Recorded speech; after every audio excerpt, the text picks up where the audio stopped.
नमस्कार दोस्तों। हाल ही में नए संसद भवन का शिलान्यास काफ़ी चर्चा में है। प्रधानमंत्री नरेंद्र मोदी 10 दिसंबर को नए संसद भवन का भूमि पूजन और शिलान्यास किया है। लेकिन नए संसद भवन को बनाने की क्या आवश्यकता है? मौजूदा संसद भवन को बने हुए 100 साल हो चुके हैं। नए संसद भवन, जहां देश के महत्वपूर्ण मुद्दों पर कानून बनता है और जिसे लोकतंत्र का मंदिर कहा जाता है, अंग्रेजों के ज़माने में 1921 से बनना शुरू हुआ और इसे पूरा होने में 6 साल लगे और 1927 में यह बनकर पूरी तरह तैयार हुआ। अभी संसद भवन में जगह की बहुत कमी है। सांसद का एक साथ इकट्ठा होने पर जगह की कमी महसूस होती है। इसके अलावा उनके कार्य करने के लिए ऑफिस, संसदीय कमेटी के लिए चैम्बर्स और इनके स्टाफ को काम करने के लिए जगह और पार्किंग की भी कमी पड़ती है। समस्या और भी गंभीर हो जाएगी जब 2026 में डिलिमिटेशन के हिसाब से सांसद की सीट को बढ़ानी होगी, जैसे कि 1971 में जनगणना के बाद डिलिमिटेशन की गई और सांसदों की सीट को बढ़ाया गया।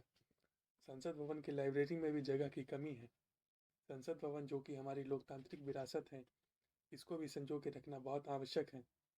संसद भवन वही भवन है जहाँ क्रांतिकारी भगत सिंह और बटुकेश्वर दत्त 8 अप्रैल 1929 को बहरे और सोए हुए अंग्रेज, जो कि भारतीयों के प्रति उदासीन थे, उन्हें धमाके की आवाज़ सुनाई थी और इंकलाब जिंदाबाद के नारे से सेंट्रल लेजिस्लेटिव पूरी गूंज गई। अंग्रेजों के बनाई सेंट्रल लेजिस्लेटिव असेंबली, जिसे हम आज संसद भवन के नाम से जानते हैं, हमारे संविधान के निर्माताओं ने सेंट्रल हॉल में हमारे संविधान निर्माण को लेकर चर्चाएं की और पूरे 3 वर्ष का समय के पश्चात हमारे भारतवर्ष का संविधान प्रस्तुत किया।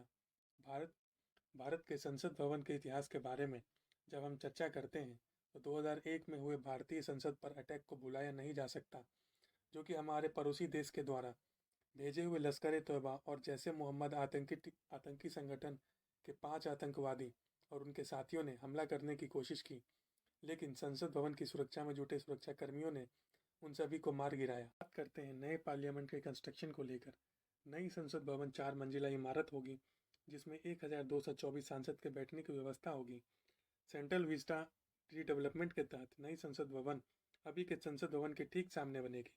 यह भी उम्मीद की जा रही है कि नए पार्लियामेंट का कार्य 2 साल के भीतर हो सकता है, जो कि हमारे आज़ादी के 75 साल के 2020 में पूरा होने पर इसका इस्तेमाल किया जा सकता है। नया संसद भवन की बिल्डिंग बनाने की जिम्मेदारी टाटा प्रोजेक्ट लिमिटेड को मिल गई है और इसकी लागत 9 से 71 करोड़ बताई जा रही है। नया पार्लियामेंट आने वाले 100 साल को ध्यान में रखकर बनाया जा रहा है। नया पार्लियामेंट हमारे देश की रिच कल्चरल और विविधताओं को दर्शाएगी। नई पार्लियामेंट आधुनिक, सुरक्षित, अतिरिक्त स्थानों के साथ आर्किटेक्चर का बेमिसाल उदाहरण बनेगा। नया पार्लियामेंट अभी के पार्लियामेंट की तुलना में 17,000 बड़ी होगी, जिसमें अतिरिक्त संसदीय कमेटी रूम्स और पॉलिटिकल पार्टियों के लिए ऑफिस बनाया जाएगा। वैसे तो इसे 2022 से पहले या 2022 तक बनाने की बात की गई है, लेकिन मुझे लगता है कि इसमें अतिरिक्त समय लग सकता है। लोकसभा और राज्यसभा का सत्र इस नए बिल्डिंग में होगा जब आज़ादी के 75 साल मनाए जाएंगे। 100 वर्ष संसद का पूर्ण होने के बाद यह हमारे लिए गौरव की बात होगी कि हमारा खुद का बनाया संसद भवन होगा, जो कि हमारे आत्मनिर्भर भारत को दर्शाएगी। संसद भवन की थीम को इंडिया की कल्चरल और डाइवर्सिटी को प्रदर्शित करेगी, जिसमें भारत के विभिन्न क्षेत्रों से आर्ट्स और क्राफ्ट्स को शामिल किया जाएगा। शिल्पकार और मूर्तिकार को भी अपनी कला को प्रदर्शित करने और इस भवन की सुंदरता को बढ़ाने में शामिल किया जाएगा। बात करते हैं नए पार्लियामेंट के कुछ अन्य महत्वपूर्ण बातों पर। नई पार्लियामेंट बिल्डिंग में लोकसभा और राज्यसभा के चैम्बर्स होंगे, अभी के पार्लियामेंट से, जो कि काफ़ी बड़ी होगी। लोकसभा, जो निम्न सदन कहलाती है, के लिए 8 से 88 सीट, जबकि उच्च सदन अपर हाउस राज्यसभा के लिए 3 से 84 सीट होगी। अभी के वक्त में लोकसभा की 5 से 43 सीटें हैं और राज्यसभा की 245 सीटें हैं। बढ़ने वाले सांसदों की संख्या 2026 के डिलिमिटेशन एक्सरसाइज को देखते हुए सीट की अरेंजमेंट की गई है।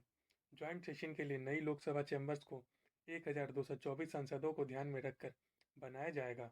नई पार्लियामेंट बिल्डिंग में सेंट्रल हॉल नहीं होगी, जो कि आज की संसद भवन में है।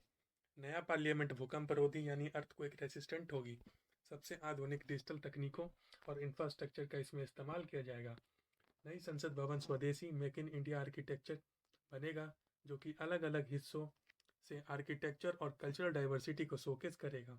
नई बिल्डिंग ब्लॉक में reception, information counter, public waiting area, ceremonial entrance और लोकसभा और राज्यसभा चेयरमैन के लिए एक्सक्लूसिव एंट्रेंस होगा। नई पार्लियामेंट में शानदार कॉन्स्टिट्यूशनल हॉल होगा जिसमें हमारी देश के लोकतांत्रिक विरासत को दिखाया जाएगा। एमपीज के आराम करने के लिए लॉन्च, इसके अलावा library, multiple committee rooms, dining area और पार्किंग की एक्स्ट्रा स्पेस होगी जो कि वर्तमान में पार्किंग की प्रॉब्लम है। नई पार्लियामेंट के पास में ही एक दूसरी नई बिल्डिंग बनाई जाएगी जहाँ श्रम शक्ति भवन है, जिसमें सभी सांसदों के लिए रूम्स बनाई जाएंगी जिसको अंडरपास से जोड़ा जाएगा। अब बात करते हैं अभी के मौजूदा पार्लियामेंट का क्या होगा। वर्तमान संसद भवन को पुरातात्विक संपत्ति के रूप में संजो के रखा जाएगा।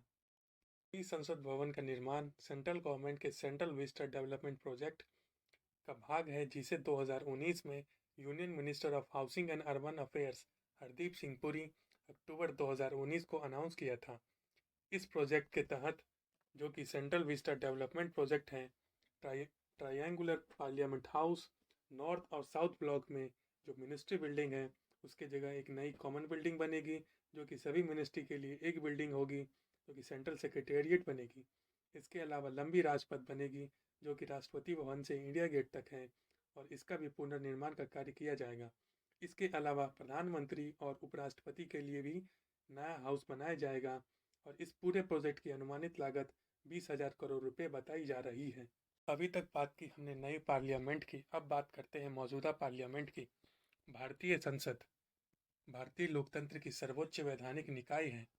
भारतीय संसद द्विसदनीय व्यवस्था है जो कि भारतीय राष्ट्रपति और दोनों सदन राज्यसभा और लोकसभा के मिलकर बनने से बना है। राष्ट्रपति विधायिका का हेड होता है जिसके पास किसी सदन को बुलाने, स्थगित करने और लोकसभा को 5 वर्ष के कार्यकाल के पूर्व भंग करने का अधिकार होता है। राष्ट्रपति अपनी इन शक्तियों का उपयोग प्रधानमंत्री और केंद्रीय मंत्रिपरिषद के सलाह पर करता है। अब बात करते हैं एमपीज के बारे में। एमपीज वे सांसद होते हैं जो कि चुने गए होते हैं या राष्ट्रपति के द्वारा किसी सदन में मनोनीत किए जाते हैं।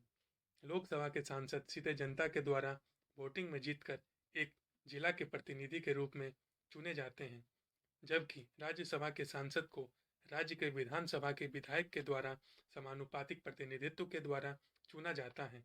करंट में 543 लोकसभा सांसद हैं और 245 राज्यसभा सांसद हैं, जिसमें 12 मनोनीत किए हुए सदस्य होते हैं जो कि आर्ट, कल्चर और साइंस, सोशल सर्विस, हिस्ट्री या जिसका देश के विकास और उनके गौरव को बढ़ाने में योगदान होता है, राष्ट्रपति के द्वारा उनको मनोनीत किया जाता है। भारतीय संविधान इंडियन कॉन्स्टिट्यूशन भारतीय संविधान द्वारा किया गया था। संविधान सभा के सदस्यों द्वारा सर्वप्रथम भारतीय संसद का उपयोग देश की विधायिका निर्माण के कार्य के रूप में हुआ था। पार्लियामेंट के प्लानिंग और कंस्ट्रक्शन का काम एडविन लुटियंस और हर्बर्ट बेकर के द्वारा किया गया था। पूरे 6 साल 12 फरवरी 1921 से 18 फरवरी 1927 तक इसे पूरा करने में लगा था। इसके ओपनिंग सेरेमनी का काम तब के viceroy governor general Lord Irwin के वक्त हुआ था। इसके निर्माण की कुल लागत उस समय 83 लाख रुपए थी। बात करते हैं हमारे मौजूदा संसद भवन की आर्किटेक्चर की। अंग्रेजों के द्वारा बनाई गई हमारी पार्लियामेंट का व्यास 170 मीटर्स है, यानी 560 फीट है, जो कि 2.4 हेक्टेयर यानी 6 एकड़ का एरिया कवर करता है। सेंट्रल हॉल लोकसभा और राज्यसभा के चैम्बर और लाइब्रेरी हॉल से मिलकर बना है। इन तीनों चैम्बरों के चारों ओर 4 मंजिला वृत्ताकार स्ट्रक्चर है।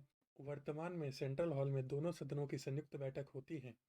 राष्ट्रपति द्वारा प्रत्येक वर्ष प्रथम सत्र के स्टार्ट होने से पहले और हर आम चुनाव के बाद प्रथम सत्र को एड्रेस करने के लिए ज्वाइंट सीटिंग के लिए बुलाया जाता है।